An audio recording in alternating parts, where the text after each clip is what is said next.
Hey guys, and welcome back to another episode of Minecraft. And on this episode, I am here with Luminary Xion Hello. and Dewey, Hola. which is our savior. He's running around outside in the dark. You can actually see the rain out there, which is actually pretty nice. In fact, I'll go out there real quick before we do the rest of the introduction, just because I don't want it to stop before I show you. This is our house right here. This is pretty cool. We got a nice little overhang so that we could stand out here and we don't get rained on. I thought that was a nice little add-on. But yeah, so we're here with Luminary, and some of you may recognize her from some of my Terratech episodes. And no, she's gone. She disappeared on me. She is normally... Sneak, sneak. Hi. Yeah, there she is, guys. Now, she's going to tell you a little bit about our channel. So I was diagnosed with diabetes, type 1 diabetes in Japan, and in an effort to try to share some of the information that I'm finding as I go along, I make videos and try to share it with you as much as possible. If anyone out there has diabetes, please comment on my channel. Let me know any questions you might have. It's Luminary Xion, Luminary the way you would think, Xion with an X instead of a Z. And it's definitely worth checking out, guys. It's one of those diseases that a lot of people have, but you know, in each and every different country, a lot of people have to deal with a lot of different issues, different kinds of foods and things of that sort. And that's a lot of the stuff that she covers. So if you're interested in that topic, or if you know somebody who might be interested in that topic, go ahead and let them know about her site. It's definitely something I would suggest looking at. I greatly enjoy her videos. Now, we are going to get a little bit more deeper into Minecraft. You can see that she's actually putting down these little glass... What do you call those, mirrors? Or, I mean, what exactly are they? Glass blocks? It's just glass, but I'd say glass blocks. Now, how do you make that? All right, can you show us? Do you have any extra pieces of that, or did you use the last of it? I don't have any of the source material, but you use the furnace down below underneath the crafting station. You can see I have my charcoal that I mentioned last time. I love my charcoal. But you just put sand in the top, there, like that, sand, and then that will become glass on the right-hand side after it's been cooked. And you said this was actually the cheaper looking glass. There's a better version of this, right? Yeah, but it requires a different oven, different kind of oven, and it's a modded version of glass. Alternately, there is one more that I can show you if you want to go up to the crafting station. Instead of using glass blocks, you can put them in this pattern and you get these things called glass panes. And those are a bit more like glass windows, like what you would think of. They don't take up the entire block.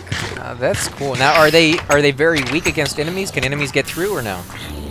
Enemies don't try to get through, but if there's like a creeper or something, then glass is extremely fragile. And There is something called blast resistance for each block. Depending on the blast resistance, it's how much damage, blast. Like if something explodes, or if not like an arrow projectile, but like an explosive projectile hits it, is it likely to be destroyed or something in the process? And that's blast resistance. And glass, I believe, has the lowest blast resistance of anything in the game. And you said these crafting tables are actually modded, right? They don't normally look like this, right? Correct, yeah. Your standard crafting table does not have the ability to share.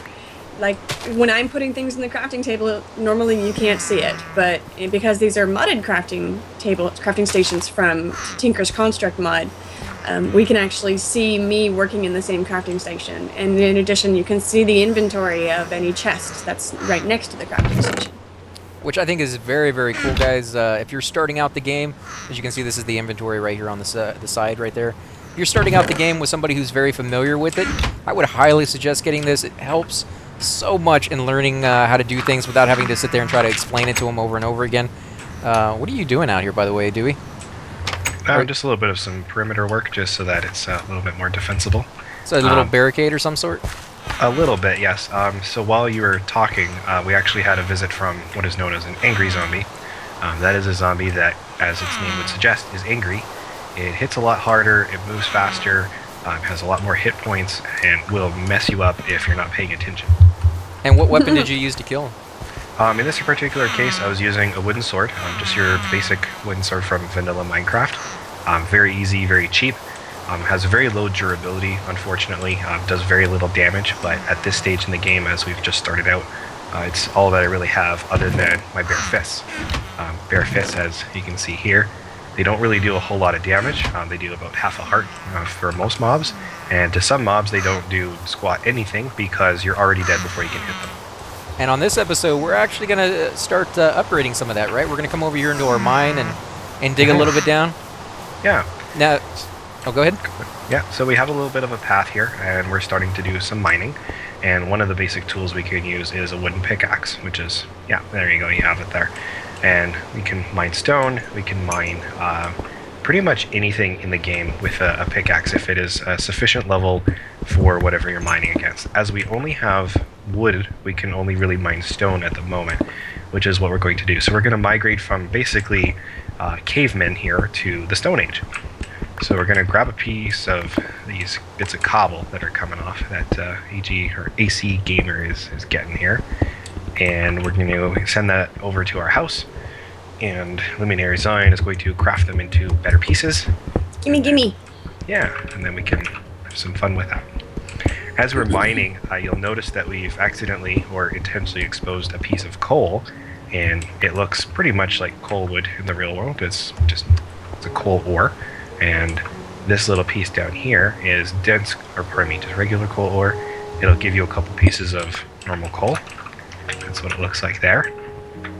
And there's another piece which comes from our modded installation, which is the Infinity version from FTB Launcher. And it gives us, in this case, 3 pieces of coal. Nice. So just like in the real world, could have a coal seam that's, kind of light and bleh, not very profitable or anything like that. Or you could have pieces of coal that are really, really dense, very easy to mine in a very small area. When you guys are on your way home, please be aware there is a creeper just outside of my glass house. Oh, God. Okay. Now, when you find a piece of coal, is it going to be most times you're going to find a whole vein, or sometimes you just find one piece and that's it? Usually coal comes in veins. As you can see, as we're mining away, more and more pieces of coal are showing up. Usually there's about 5 to 10 pieces of coal ore, and that will drop usually on its own 2 to 3 pieces if you're lucky, most likely 1 to 2. So this copper ore, you were saying that we need a better pickaxe to get that, or can we get that with a wooden one? Yeah, so if you hover over it with your mouse, with your wooden pickaxe, you can see at the top of your screen, it'll say harvest level is iron, and it's in red. So we could keep bashing this block, and even though you can see that it is breaking, we don't actually want to break it, because what will happen is it'll break and then disappear from the world. Wow, so you can actually destroy blocks and not get anything out of them.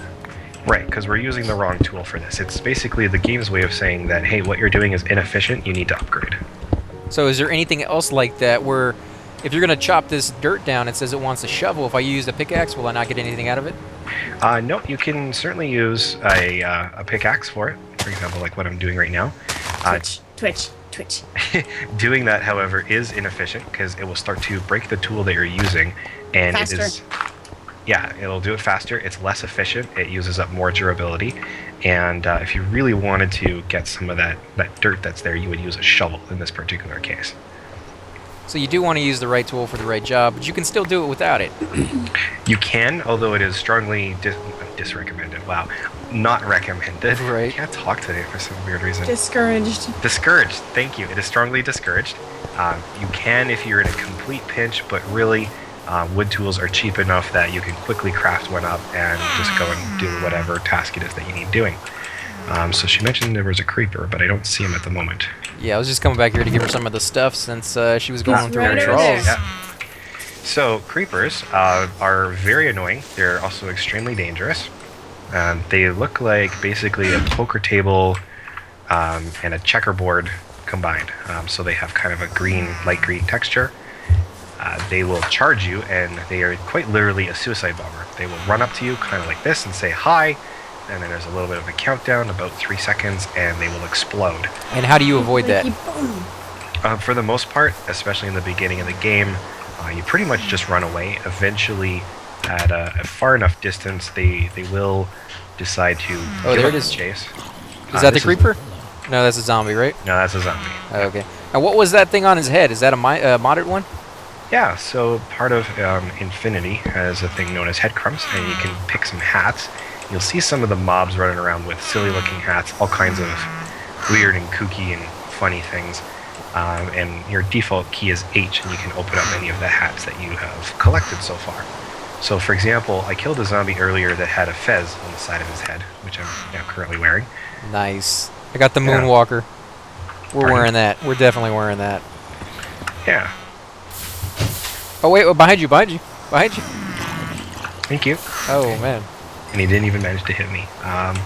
You have this Nice. crazy, like, Michael Jackson smooth criminal hat going on there. And you got the little fez going, man. That's unbelievable. Yeah. That's cool. I like that. And you said that was a mod, right? That is a mod, yeah. That mod is known as Headcrumbs, Headcrumbs.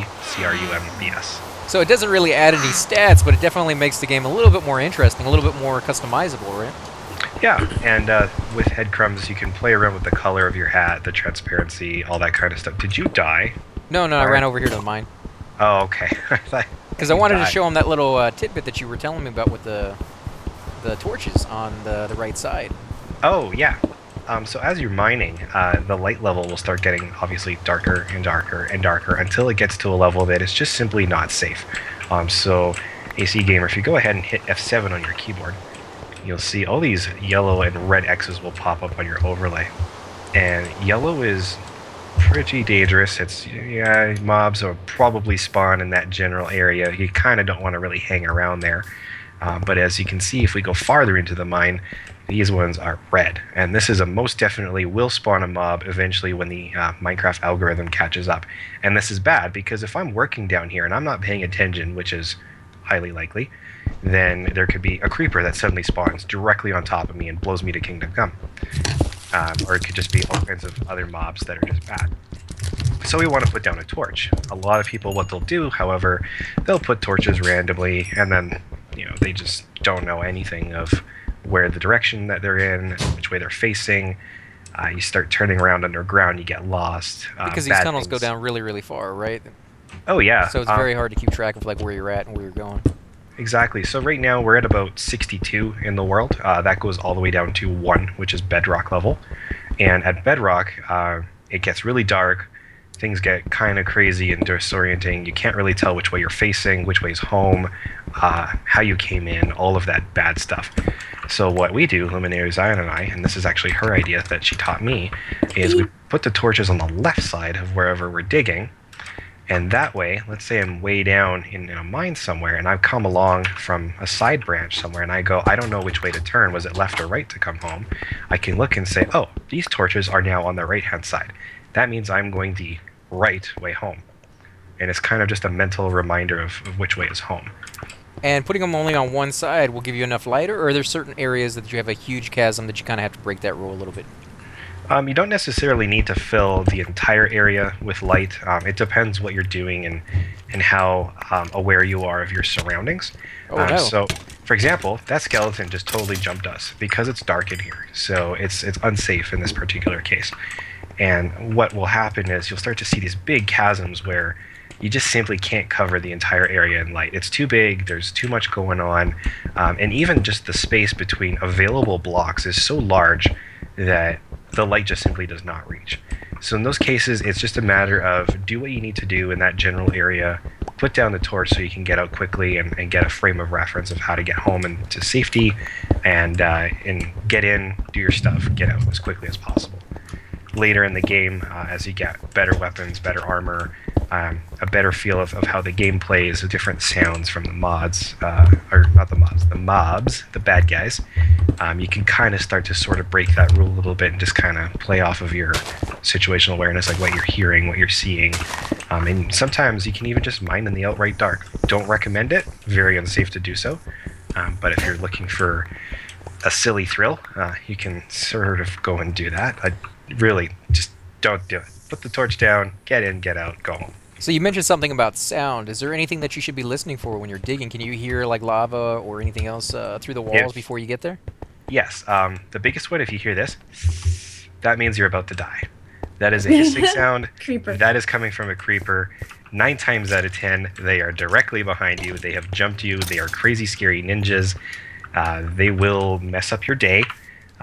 They will make things go bad for you very quickly. And if you hear that, it's because their fuse internally is already ticking down. So you don't ever really want to hear that. You're pretty much already dead at that point. You can hear environmental things. For example, you may want to get inside right about now. Go. Okay.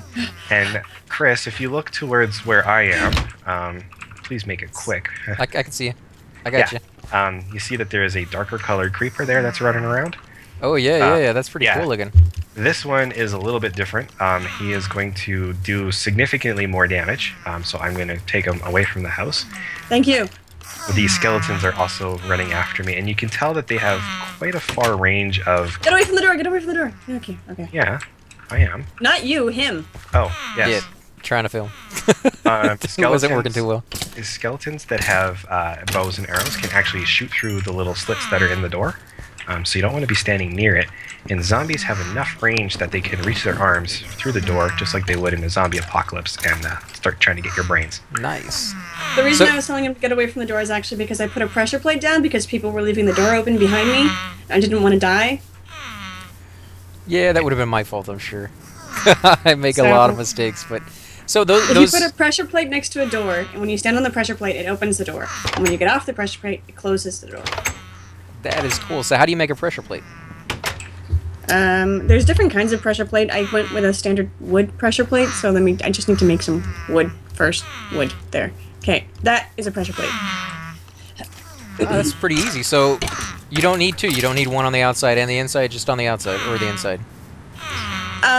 Well, that's a standard wooden door that we have up there, just your standard door, and so, you can just open it with your fist normally, and because you can just open it with your fist normally, you don't have to have a, pressure plate on either side. But if you did put a pressure plate on either side, then you wouldn't ever have to actually click on the door to open it. You just walk into it and it would open. So you use two different kinds of wood right there. You don't have to, but I ran out of wood of one kind, and so you can mix and match, doesn't matter. Oh, is that original, or is that only in the modded? No, that's vanilla. So what door would you recommend? Is there any advantage to having, the middle door besides it being a little bit stronger against attacks? That's kind of an advanced topic, because we need to start talking about villagers, and, Okay. Well, and you're upgraded to weapons, right? You're gonna make some of those, right? The stone ones. Yeah, there's some. Oh no! What happened? Okay, so everybody, I got please. teleported. Yeah, please get back inside the house. What I was trying to say to you earlier, Chris, was exactly what that type of creeper was. This one happened to come from from modded Minecraft. You won't see that in the vanilla world, and it does literally what its name says. It is a teleportation creeper, or in the game, it is called a concussion creeper. Messes up your head a little bit, so you're a bit kind of woozy, as if you just got punched in the head.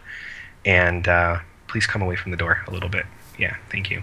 And within a certain radius, it will teleport you. Very dangerous, because sometimes what it'll do, especially if you're deep in a mine, it can actually teleport you into the void. Now, the void is below bedrock, so below layer 1.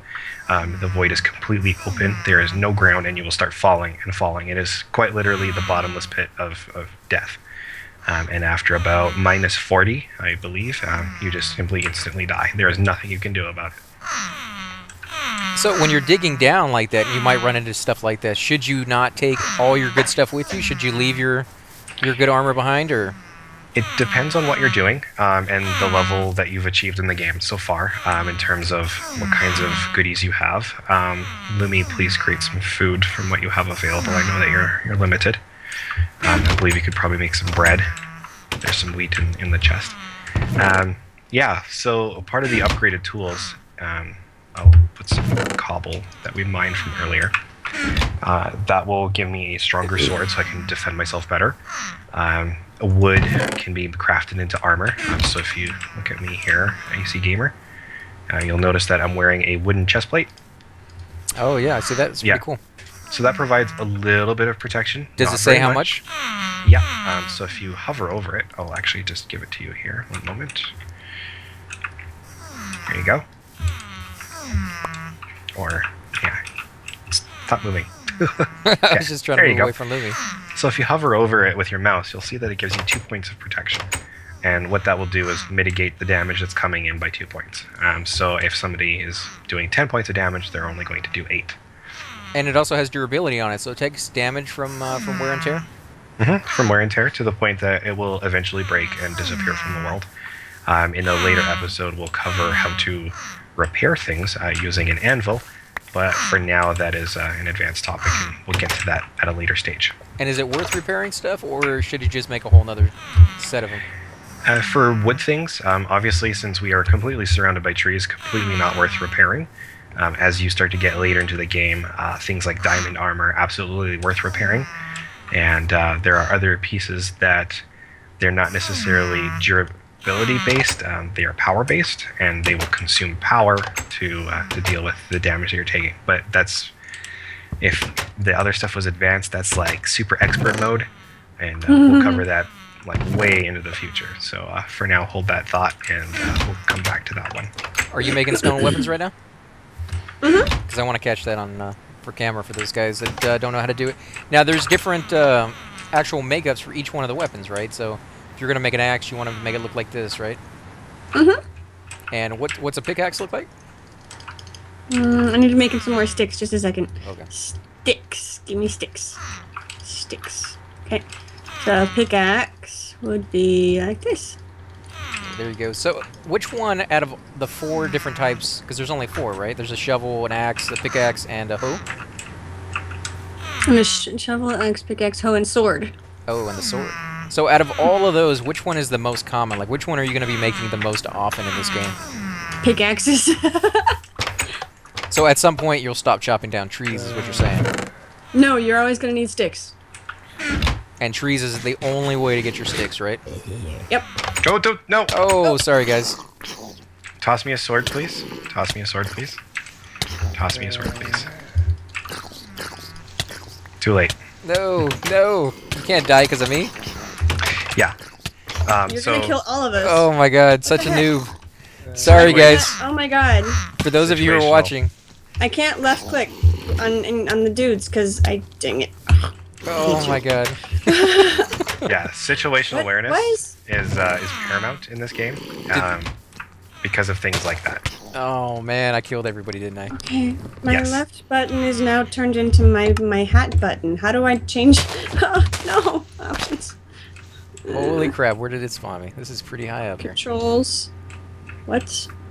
So for those of you who are watching, guys, and just shrieking in absolute horror about what I just did, I do apologize. Like I said, I am a complete noob when it comes to this game, so I will make some mistakes, and thankfully I'm playing with a couple of people who are kind of not too upset about that, hopefully.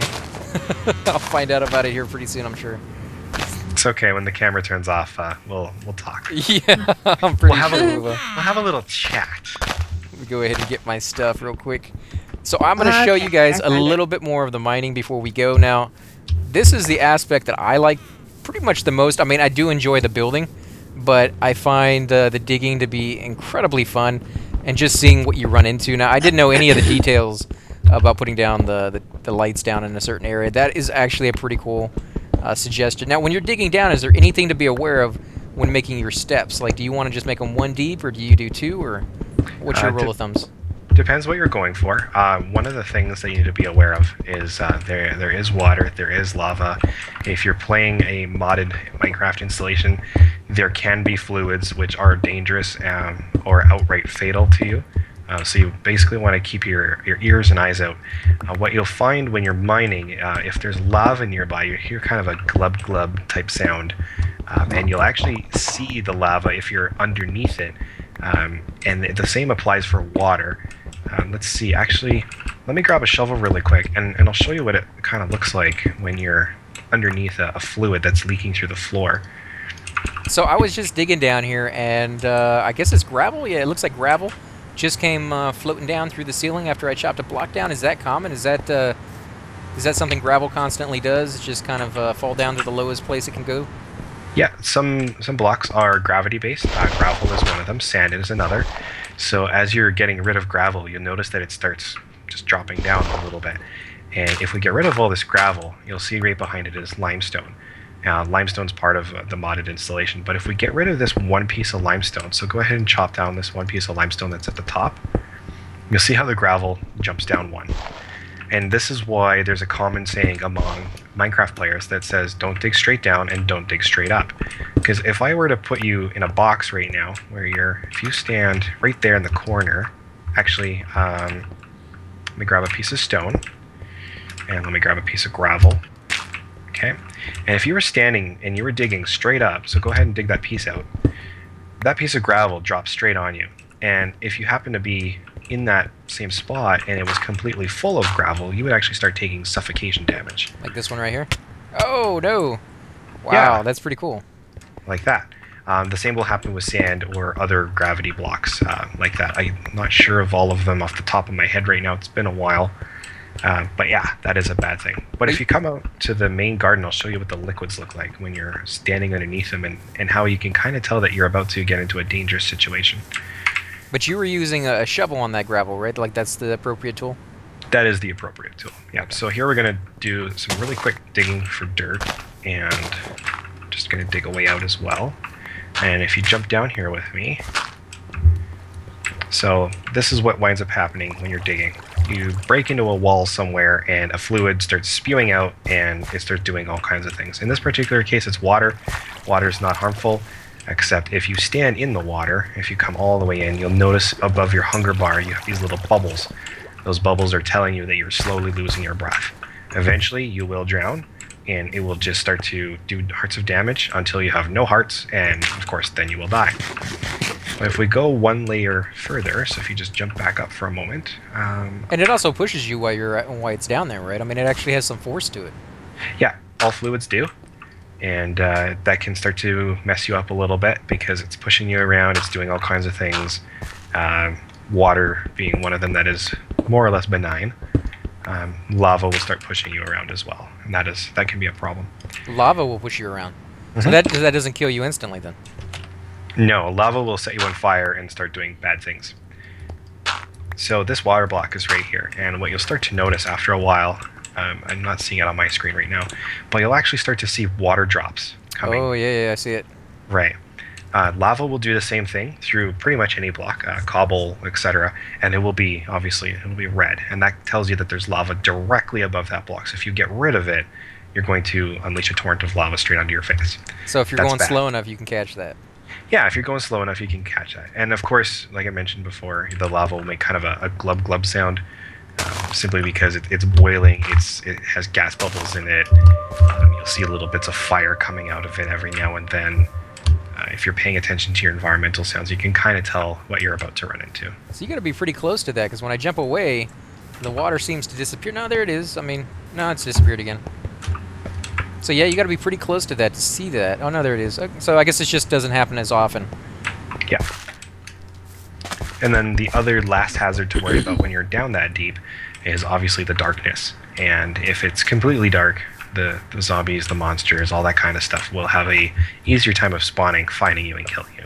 Now, will the monsters die from drowning as well? Like, could you use that as a tactic or no? Yeah, you absolutely could. So have you ever done that? You ever flooded an area and just killed all the monsters that were inside? Mm-hmm. Now, how often do you actually go off exploring the map? Do you kind of just set your base up and then immediately get into the exploring, or are you kind of the person that just likes to have everything set up before you do that? It varies from player to player. So actually we can do some really quick exploration right now. If you just come back to the house, you'll notice that we're kind of in a little bit of a valley here. And around us there are various bits and pieces that may interest us. So just off there to the east, we can see that there are some cherry trees, those pink-looking trees. Luminary is a big fan of those, and they actually are quite beautiful when you get large groves of them. Various colors, very pretty. You can see to the right of that there's a darker tree. It almost looks kind of dead. There's some blue flowers up on the ridge line there further to our right. Behind us are some larger trees. There's some chestnuts way up there. I might actually go after those very shortly. You can see them hanging from the tree there. That is a food source. That'll be very important for us. We can go grab them. So actually, let's just jump up there right now before it gets dark. And you have to kind of watch your step in Minecraft, because you can see that this cliff face that we're now currently ascending is it's a little tall. So. And you will take fall damage, right? Oh yeah. Anything more than, I believe it's 4 blocks. People can correct me in the comments later. But yeah, I believe it's about 4 blocks or more, and you start to take fall damage. Obviously, the higher that you fall from, the more damage you'll take, up to a point where it doesn't matter how close you are to the ground. If you jump from too high, you're just going to splat all over the ground, and you're just going to outright die. Now, when you die, you don't really lose anything, right? You just have to go back and get your corpse. It depends on the server that you're playing on. This particular server has a graveyard grave mod installed, so when you die, you just simply go back to your grave and you pop it and you get your stuff back. Vanilla Minecraft is very unforgiving. Your stuff will spew all over the ground, and eventually, after a certain amount of time, then you will lose your stuff. It'll despawn and it'll go away. Where'd you go? I'm underneath that chestnut tree, so actually I'll come and get you here. Here Sorry, I am. guys. There Yeah, you go. you'll see some cherries, you'll see some raspberry bushes. And most of these, you don't want to left click, you want to right click them. So go ahead and right click that berry bush. Ah, that's cool. So you can do that with any tool. Not necessarily even a tool, just with your bare hands. So you've basically foraged for food. And you didn't destroy the bush, so you can come back and get some more out of that later on then. Yep. Cherries are the same thing. I accidentally put a block down, just ignore that. And I'm quite literally picking fruit at this point. So nighttime is now falling, so we're going to turn around and we're going to start heading home. So if you want to plant one of those trees, do you have to chop it down, hope and get a sapling, or... Yeah, any of these leaves have a chance to drop a sapling, and any of those saplings can then grow into various trees. Oak saplings have a chance of growing into an apple tree. There are some other trees known as persimmon trees. You can plant those. They have persimmon fruit on them. Very obvious that you can harvest them. Some of them will start to grow cherries. Some of them will start to grow chestnuts. That's all part of another mod known as Pam's Harvest Craft, and very interesting. Some of the grass will even have like berry bushes. It'll have pumpkins or gourds or cucumbers, all kinds of things that you would expect in the real world, just from foraging through the woods. So we're going to go ahead and end the episode here, guys. Again, I want to introduce you again to our helpers. Not helpers, actually, they're the ones who are teaching me the game. This is Luminary Xion right here. Again, guys, go check out her channel. If you want to say a few words, guys. ありがとうございました。また見てください。Please keep watching. Dewey? What she said, and link and subscribe, or like and subscribe. Thanks again for watching, Linking guys. is good too. Linking is good too, yeah. And we will catch you next time.